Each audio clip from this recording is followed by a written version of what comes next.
How to turn off tracking notifications on iPhone or iPad. Hello everyone, I am Bishaka and welcome to our channel.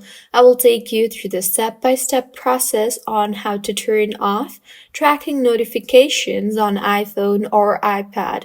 Now let's get right into the tutorial. All apps are required to ask your permission before tracking you or your iPhone across websites or apps owned by other companies for advertising or to share your information with data brokers. After you grant or deny permission to an app, you can change permissions later.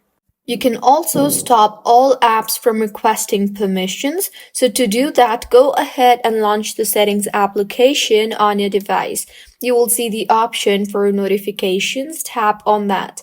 Now, under the notifications tile tab, scroll down until you see the tracking notification option and further tap on that. In the interface that you will be led to, go ahead and toggle off the button for allow notifications, and with this you will no longer receive the tracking notification, and this is how you can turn off tracking notifications on iPhone or iPad. If you find this tutorial helpful, please make sure to like the video and do subscribe to our channel for more contents like this. Thank you for staying with us until the end.